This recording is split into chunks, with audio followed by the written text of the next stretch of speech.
Okay, सो ना इस video को शुरू करने से पहले मैं बता देना चाहता हूँ कि इस वीडियो को बहुत लिमिटेड ऑडियंस मिलेगी, बहुत ही डिसलाइक्स मिलेंगे because I am going to talk about your favourite YouTube creators. So what is God complex? If you search this on Wikipedia or Google, so you are going to find the definition which has very complicated terms, but लेकिन मैं अगर आपको एक simple manner में समझाऊँ तो God complex is when individual is placed at a place in a society and that believes about themselves when he had a feeling कि आप जो बोल रहे हो वही सही है और अगर सामने वाला तुम्हारे अगेंस्ट कुछ बोल रहा है तो वो अनडिनायबली गलत है. So that is god complex. So मैं आई एम नॉट सेइंग कि हमारे सारे टॉप यूट्यूबर्स या फिर हमारे सारे यूट्यूबर्स को गॉड कॉम्प्लेक्स है. In a very specific reason I am talking about this god complex in context of YouTubers is because of a lot of trends that I have been seeing. So let me give you an example.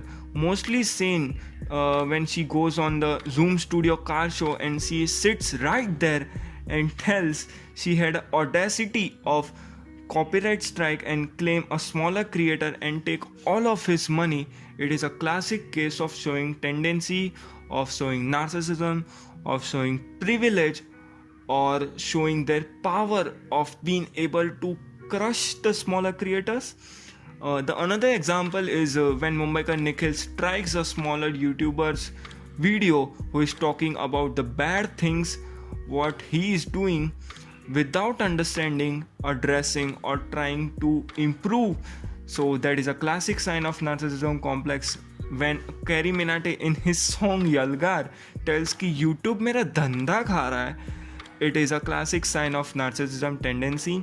And let me tell you what is common amongst all of these things that are personal opinions regardless of how in the face of irrespective audience की तुम शायद गलत हो यहाँ पे कि तुम definitely गलत हो. अगर कैरी मिनाटी कहता है यहाँ कि यूट्यूब का धंधा कैरी मिनाटी लेके है तो it's the fact that it is definitely wrong because Carrie Minati is not the only creator on YouTube. Of course, he is the face of Indian YouTube right now. He is the most subscribed YouTuber right now, but there are literally thousands and lakhs of other creators which are collectively, if YouTube takes into account from YouTube's perspective, so then Carrie Minati is not more valuable for YouTube than these hundreds and thousands of other creators. That is the bad fact.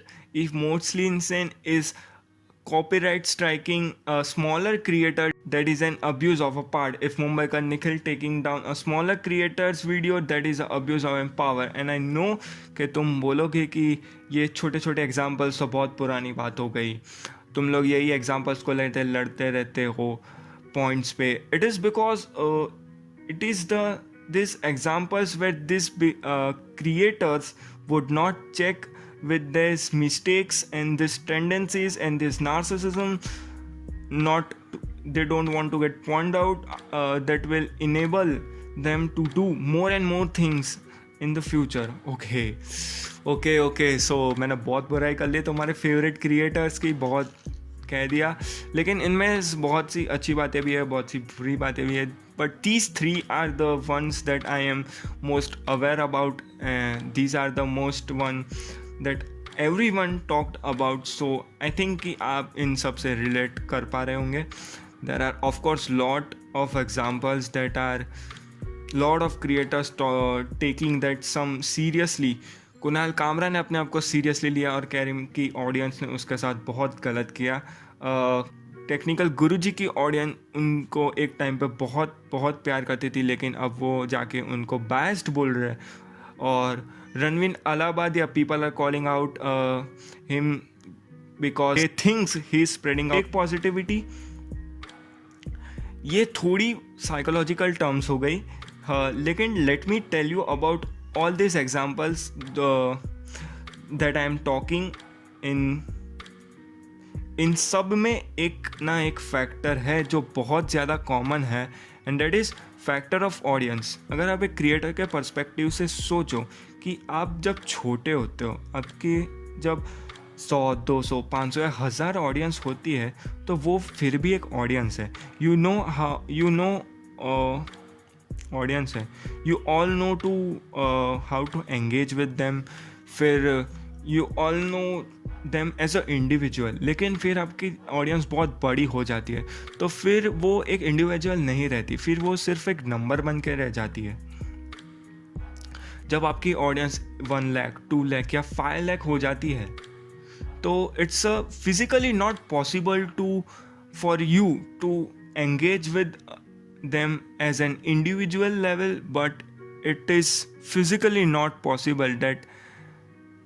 That is where this tendency starts. मेरे पीछे इतने सारे लोग खड़े हैं, and वो blob जब बन जाती है ना, there is a mob standing behind me that is going to support me no matter what I say. And in the most cases, when you get too big, when you have a huge number of that people that can't contemplate in their heads, उनको समझ नहीं आता है कि 20 लाख कितना बड़ा number होता है, 2 करोड़ उनसे भी ज़्यादा बड़ा नंबर होता है।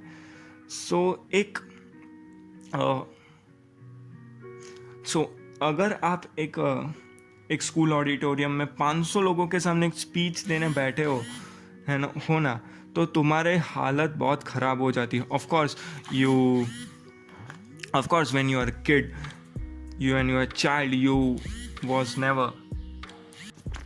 Of course, when you are a child, you are a kid who was never spoken on stage. But when there are 2 crore people, a number that your mind is not able to grasp, तुम समझ ही नहीं सकते हो कि कितनी बड़ी audience है।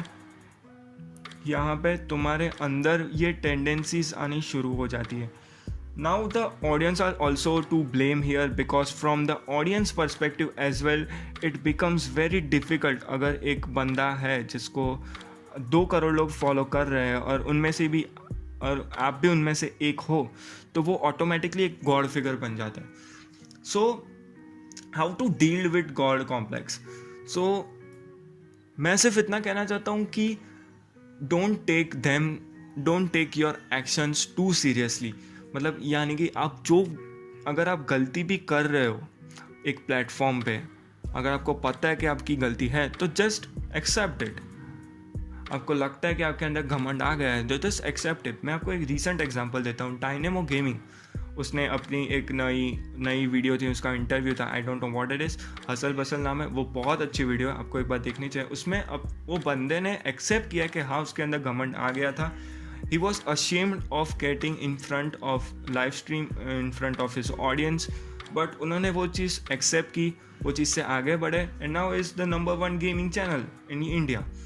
So वही केस में जहाँ पे डायनामो गेमिंग ने अपनी गलतियों को एक्सेप्ट की ऑडियंस के सामने, वही केस में Carry Minati is not able to get out what is happened to him, what is happened to his record breaking video.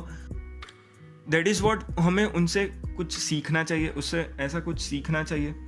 Dynamo gaming को बहुत हेट करती थी बीच में ऑडियंस, लेकिन अब now he is the most subscribed gaming channel in India. So the conclusion is कि हम audience ही है जो इन लोगों को सर पे चढ़ाते हैं। You will say Amit Bhadana, वो बहुत मेहनत कर रहा है, वो अपनी कंटेंट के साथ बहुत वर्सेटैलिटी रख रहा है। टेक्निकल गुरुजी, वो दिन के कम से कम 2 वीडियोस तो अपलोड कर रहे हैं, उन्हें कोई फ़र्क नहीं पड़ता कि ऑडियंस उन्हें क्या कह रही है, बस वो जितनी भी ऑडियंस उन्हें प्यार करती है, वो सिर्फ उनसे मतलब रखते हैं। सो डैट इज़ ऑल। मैं ये मेरे टॉपिक पे वीडियो बनाने पे थोड़ा हिचकिचा रहा था, बिकॉज मेरे को नहीं अच्छा लगा सीरियसली। यलगार एक बहुत अच्छा सॉन्ग था, मेरे को बहुत अच्छा लगा वो सॉन्ग, लेकिन उन्होंने कैरी मिनाटी ने अगर साइमन सेज को पोर्ट्रे किया है, मेरे को नहीं लगता कि वो सही था, बिकॉज साइमन सेज उनका स्टैंड लेने की कोशिश कर रहे थे, we all know. So that's all for today.